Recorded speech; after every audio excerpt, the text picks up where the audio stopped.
More champagne, Mom? Larry asked, refilling my glass before I could even answer. I gave a hesitant smile, nervously glancing at my son and his fiancée. We were having a small family dinner to celebrate their engagement, but something didn't feel right in my stomach. To your happiness, Laura, I said, raising my glass. Laura clinked her glass against mine with a purr. I took a big sip. There's something we want to talk about tonight, Larry said, sharing a knowing look with Laura. We're planning a big engagement party next month. Only the best for us. I laughed a bit nervously. That sounds wonderful for you both. But aren't those parties expensive? Oh, we're not paying for it, Laura said casually, waving her hand. That's going to be your gift to us. I almost choked on my drink. I'm sorry. As Larry's mother, it's your duty to pay, Laura continued. We expect you to chip in at least $30,000.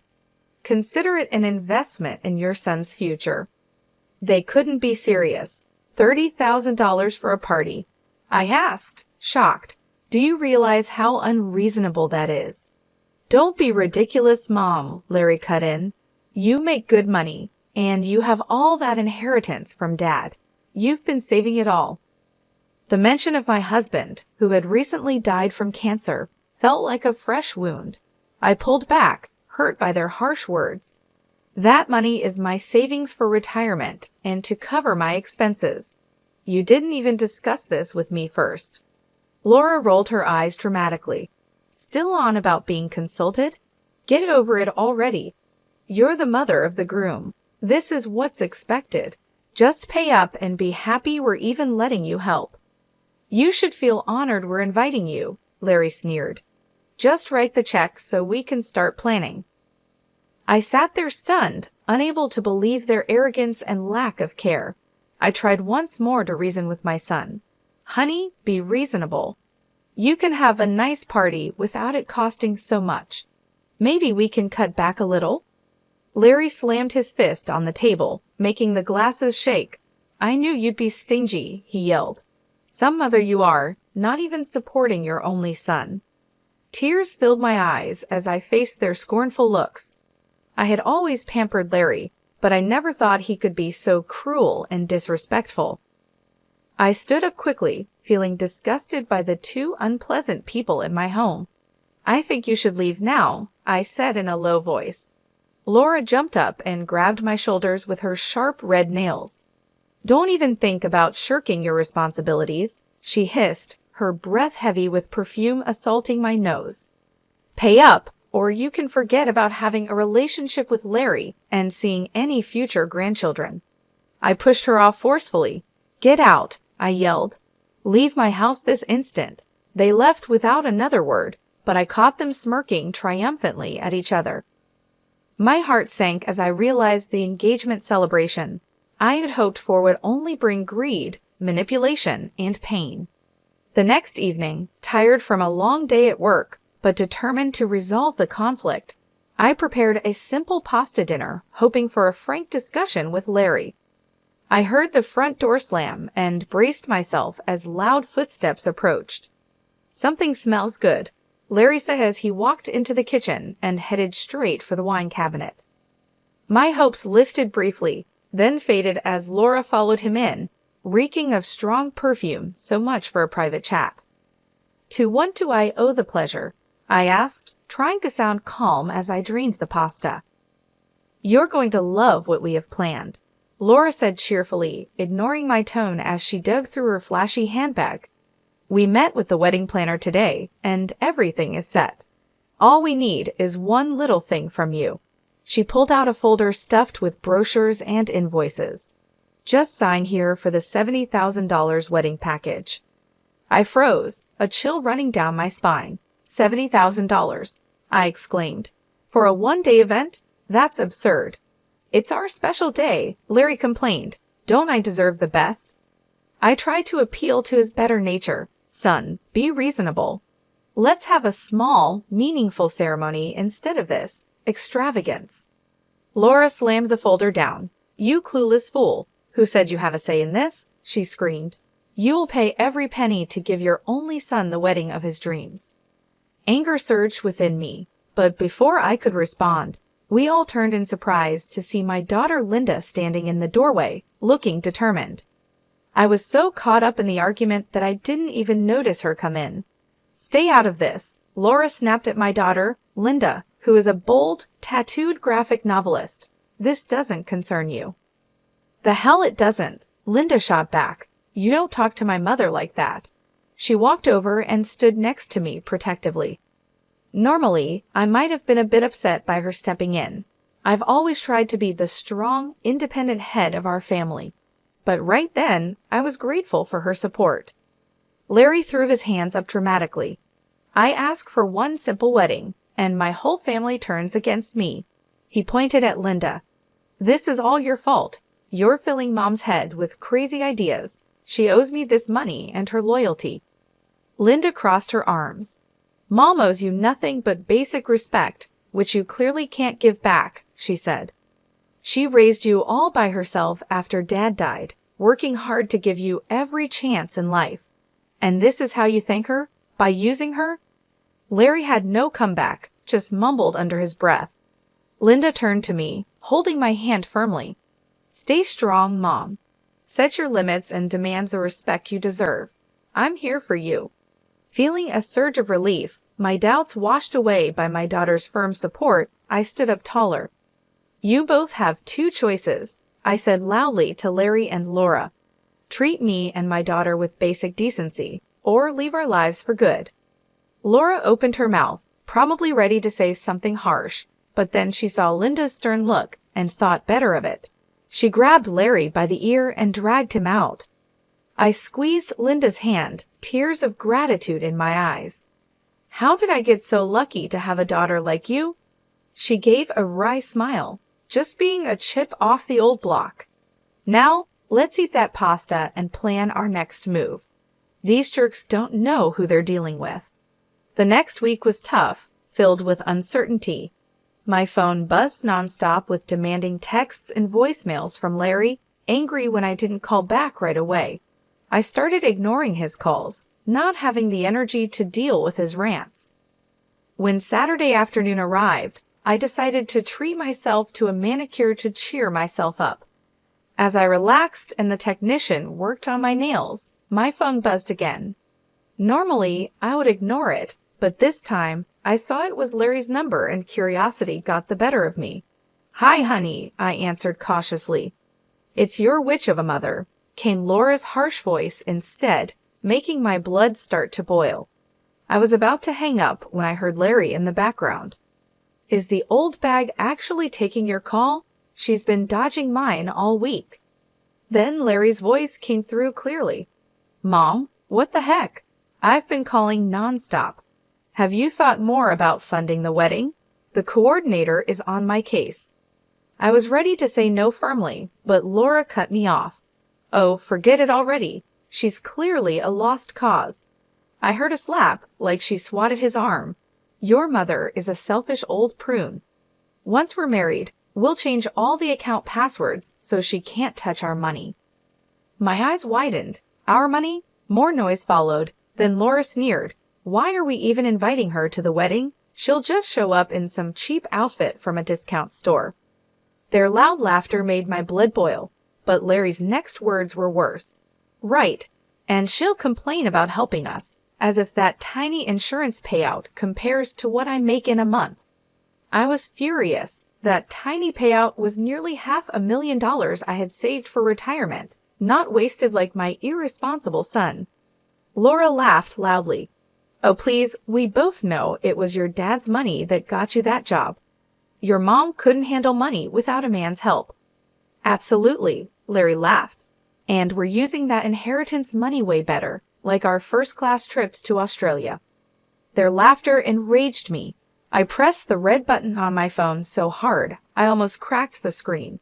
Hearing their cruel words confirmed my suspicions and shook me deeply. My hands shook with anger and outrage. I quickly waved off the concerned looks from the nail technician, threw some cash on the counter, and rushed out the door. I drove home as fast as I could, filled with the need to talk to someone about what happened. Thankfully, Linda was already there, her motorcycle parked unevenly on the driveway. I burst through the front door, and Linda jumped up from the couch, surprised by my upset look. I poured out the whole story, feeling enraged. Linda's green eyes flashed with anger. "Those deceivers," she shouted. "I knew it. They never cared about family or celebration. They just see you as a money source." "I feel so betrayed and used," I said, feeling bitter and trying not to cry. "My own son, how could he?" Linda took me by the shoulders, looking me in the eye. "Mom, listen. We need to get proof and expose these lowlifes for who they are." She slapped her hand with her fist, showing she meant business. "Contact the wedding planner. Get all the documents showing plans made without your oak. I'll look into Laura's background too. I bet her family is rich despite her act." I felt hope and courage rise in me again. Linda was right. It was time to take control and fight back. I hugged her tightly, more thankful than ever for her honesty and strength. "Let's expose them," I said. Over the next 4 weeks, Linda and I collected a lot of evidence showing Larry and Laura's dishonesty. Linda found out that Laura came from a very wealthy family. Her dad owns a big real estate investment company and could easily pay for their extravagant wedding. Meanwhile, I got financial records from the wedding planner showing the huge costs Larry and Laura wanted me to cover $95,000 and counting. "We have everything we need to confront these cheaters," Linda announced, spreading the papers on the dining table. "Let's invite them over to talk about wedding plans, and then reveal what we know," she suggested, her eyes shining with determination. I called them, pretending I was ready to discuss paying for the wedding. They took the bait and agreed to come right away. They arrived on time, the doorbell ringing loudly. Larry and Laura walked in, as usual, full of arrogance and the smell of expensive perfume. "Where's my check?" Larry demanded immediately, never one for subtlety. Laura elbowed him, then put on a fake sweet smile. "Yes, do tell us the good news," she said cheerily. "We have so many decisions to finalize for our big day." I gestured for them to sit down. Linda quietly handed me a thick manila envelope full of damning evidence. My heart raced, but I felt determined. I clasped my hands tightly on the table. "Before we discuss any more plans, I have some concerns," I said. I pulled the papers from the envelope and spread them out in front of me. According to the wedding planner, the current expenses total $95,000. "Can you explain this?" I asked. Laura scoffed loudly. "It's the wedding of the century. What do you expect?" "I expect honest communication about money and shared responsibility," I replied calmly. "For example, why don't Laura's very wealthy parents contribute their fair share?" I showed them a copy of her dad's business profile, showing he was worth tens of millions. They could easily afford it. Laura turned pale, and Larry got angry. "Leave Laura's family out of this. It's my wedding, my financial support," he said, pointing at me. "And you're my mother, so just write the check." Expecting their denial, I calmly slid over a pile of invoices and contracts. Actually, these documents show otherwise. They have my forged signature authorizing $230,000 in non-refundable payments so far. Care to explain that? Laura gasped. "Are you accusing us of fraud?" From beside me, Linda slammed her fist down. "Damn right she is," she shouted, surprising them into silence. She then spread out the rest of the contents from the envelope: bank statements, screenshots, phone records. Clear evidence of their lies and manipulation lay scattered dramatically across the table. "It's all here, clear as day," Linda said with disgust. "You've been exploiting my mother's love and trust, never caring about family, just what you can get from her." "You were spying on us," Larry said in outrage. "Collecting evidence against your fraud. I corrected calmly. And now you'll cancel this sham wedding immediately. Laura jumped up furious. How dare you, she yelled. I will marry Larry with or without your money. She turned to my son, expecting support. But Larry just sat there, pale and quiet, overwhelmed by the revelations. Finally, Laura rolled her eyes. Your spineless mama's boy, she muttered, grabbed her flashy handbag and stormed out. At the doorway, she turned to give one last angry look. You'll regret this, she hissed. We won't forget. Then she left in a huff, the smell of her perfume lingering in the air. I looked straight at my shaken son. Nor will we, I said quietly. Now leave. He got up quickly, but before he left, he mumbled a soft yet clear threat. I'll make you pay for this. The day I had dreaded finally arrived. Larry and Laura's lavish wedding. Despite our previous confrontation, they went ahead with their extravagant plans, using even more of the retirement money I had put in Larry's accounts. So there I sat, a reluctant participant in their over-the-top wedding. All around me, guests who had drunk too much wandered under extravagant floral decorations that cost more than my first car. The highlight was an 8-tiered cake decorated with handcrafted sugar flowers. Larry and Laura's smug faces were displayed above everything in a huge golden frame. Next to me, Linda slouched in her ripped jeans and combat boots, her pixie-cut green hair standing out against the pastel bridesmaid dresses. We watched the lavish event unfold, barely hiding our disgust. Then the music changed to a grand wedding march, and the crowd quieted as Larry took his place under a brightly decorated arch. My heart tightened. He looked so much like his father, handsome in his tuxedo, radiating charm. There was no sign of the greedy boy I had confronted weeks ago. As Laura walked down the aisle in a fancy dress that I suspected was charged to my credit card, old memories and sadness surged within me. Over 28 years ago, I had walked that same path, full of naive dreams of love and family that quickly turned sour. My faith in love had faded with my husband's death, and now the son we had raised showed me the same cold disregard. As the ceremony went on, anger built inside me. I would not stay silent or support this loveless marriage any longer. I stood up abruptly, my chair scraping loudly across the polished floor. Everyone looked at me. Linda took my hand, giving me strength. Clearing my throat, I met Larry's shocked look. I apologize, but I cannot stay silent about this farce, I declared. The guests murmured in shock. Larry's face turned red, and he looked embarrassed under my stern gaze. Before he could say anything, Laura pushed past him, her eyes full of anger. How dare you ruin my perfect day, she shouted, coming toward me with her hands raised aggressively. I stepped back, recoiling from Laura's hostile energy. Linda immediately stepped in front of the bride. Back off, she said firmly, standing protectively in front of me. A surprised murmur spread through the room. No one else moved to help. Larry kept his head down, not looking at me, and didn't try to stop Laura. My heart broke. All illusions were gone. I no longer had a son.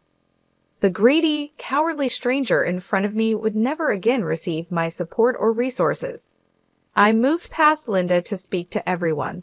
Let all bear witness to this fake, pretentious wedding, I said loudly. I refused to support these deceivers any longer, and I cut all ties. This farce ends now. I turned and walked briskly to the exit, my skirt swirling dramatically. As I passed my shocked son, I paused long enough to echo his earlier threat, "You'll regret this." Then I walked away confidently, Linda right beside me, our footsteps echoing a firm departure from that toxic place. We stepped into the dim sunlight outside, the doors closing behind us, cutting off Laura's angry shouts. I took a deep, freeing breath.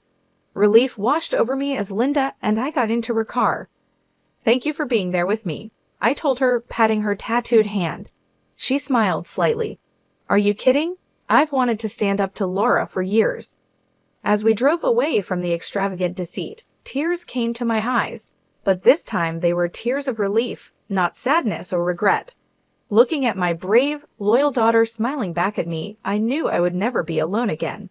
In the months after that disastrous wedding, I changed my phone number, moved to a new place, and shifted my remaining assets, cutting off all contact with Larry and his toxic bride. I heard through rumors that they had their honeymoon in Australia, likely using what was left of my retirement savings. Let them indulge, I thought bitterly. Reality will catch up soon. Sure enough, just a year later, Larry showed up at my doorstep. I came home to find him sitting there, unshaven and smelling of stale cigarettes. I was so surprised that I froze, my grocery bag slipping from my hands. Larry's eyes showed a flash of embarrassment. He tried to help me pick up my things, then said quietly, "Hey Ma, can we talk?" I walked past him, without a word, to unlock my front door, motioning for him to come inside. He lingered awkwardly as I slowly put away the groceries, steeling myself before finally speaking. "What do you want?" I asked bluntly. Larry cleared his throat. I need your help. Just temporarily," he quickly added, as if that made his request any less bold. "I'm between jobs right now, and Laura is upset because I can't cover her expenses." "Absolutely not," I said sharply, cutting off his rambling. I crossed my arms, feeling both anger and satisfaction. "You made this mess, now deal with it." Larry looked shocked, not used to such a direct denial. "Come on, Ma, I'm really struggling here. Can't you lend me a few thousand? I'll pay you back, I swear." I stood firm, unmoving. "You never planned to pay me back the first time you emptied my accounts," I reminded him coldly. "Why should I believe you now?" He blushed. "I was wrong before, okay, but I'm still your son." With a swift motion of my hand, I cut him off. "You lost that privilege long ago. I have no son," I declared, pointing at him. "Now you face the consequences. Get out." He tried to speak, but no words came out against my firm disgust. With drooping shoulders, Larry left my house and my life once again. It was about time he experienced the reality of his actions. I locked the door quickly, feeling a rush of vindication before any pity or regret could set in. There was no forgiving someone who repeatedly betrayed me. Larry's pitiful state was proof that karma was catching up with him. I later heard that his fancy tech startup had failed within a year, and my business contacts had shunned him. No investor wanted anything to do with his dubious schemes. Meanwhile, Laura returned to her wealthy father after too many arguments over unpaid bills. The last I heard, she was planning to divorce Larry and was involved with a wealthy older man in San Remo. That night, Linda and I toasted to their misfortunes over cocktails, laughing about the rumors that Larry was now working in fast food under a fake name. "Karma's a harsh one," Linda said, raising her glass. "Here's to it continuing to bite those who deserve it." I happily clanked my glass against Linda's. "No truer words have been spoken," I agreed. Over the next year and a half, Linda's career took off. More and more high-profile clients wanted her unique tattoo designs and graphic novels. She even got a book deal for her bold memoir about our family struggles, which was creating a buzz before it even hit the shelves. Behind the scenes, Linda trusted me with her growing finances. At her request, I used my years of experience to secure trademarks, negotiate publishing rights, and maximize her profits. I was so proud to see her passions thrive with my help. Linda started appearing in trendy fashion magazines and was featured in popular graphic anthologies. She bought a stylish loft downtown, which served as her business hub and showcased the impressive views she had earned with her talent. To celebrate Linda's success, I planned a small party at her chic new place. It would mark her as a true artistic force and independent businesswoman. Linda welcomed the guests with a bit of nervousness, so I reassured her as I adjusted her blazer. "Just be yourself. Everyone here already loves you."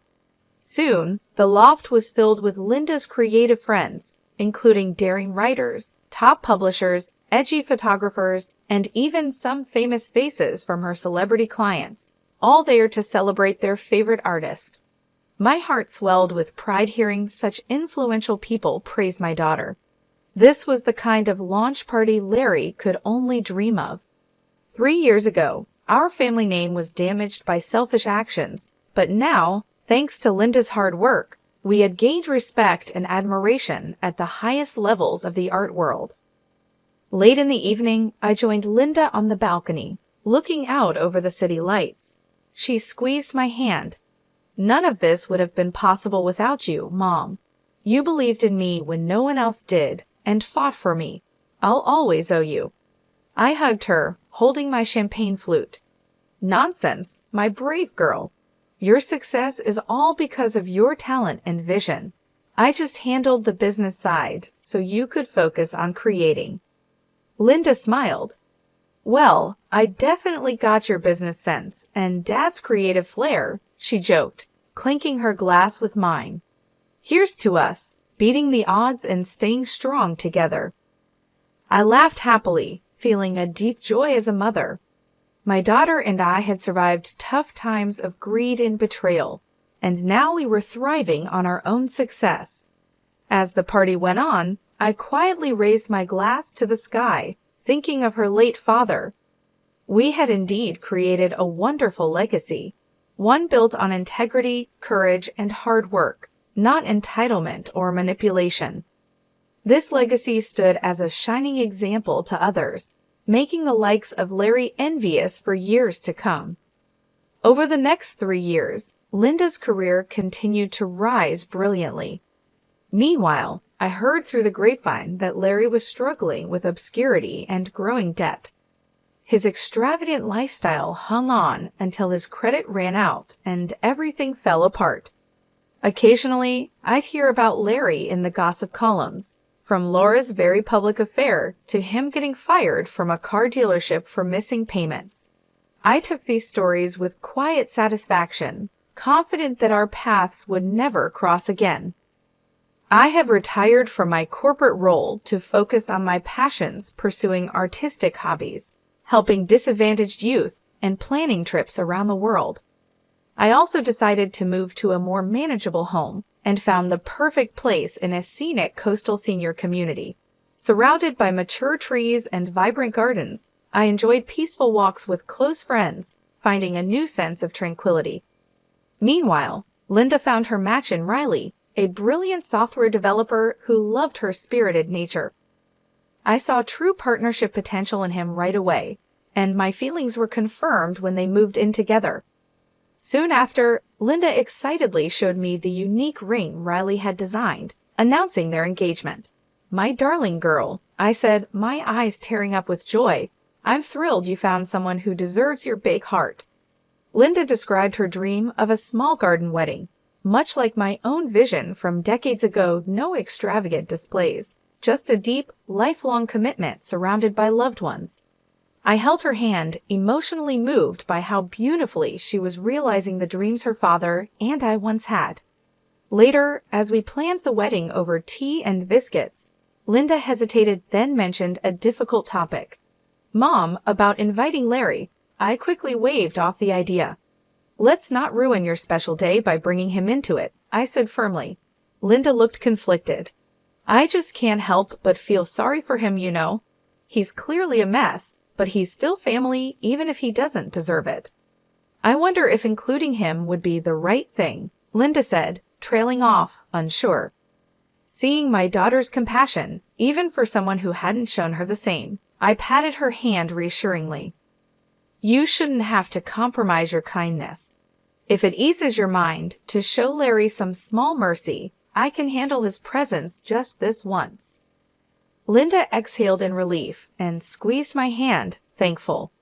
"You're the best, Mom. I knew you'd understand." Our sentimental moment was suddenly interrupted by my ringing cell phone. I was surprised to see Larry's name flash across the screen. It had been months since his last call, a desperate plea for money. With a grim face, I silenced the call. "Speak of the devil," I remarked. Linda shook her head. He never stops trying to come back in. But don't worry, Mom. After the wedding, you'll never have to deal with his mess again." I smiled at Linda's protective words. She was right. It was time to stop listening to Larry's self-pitying attempts.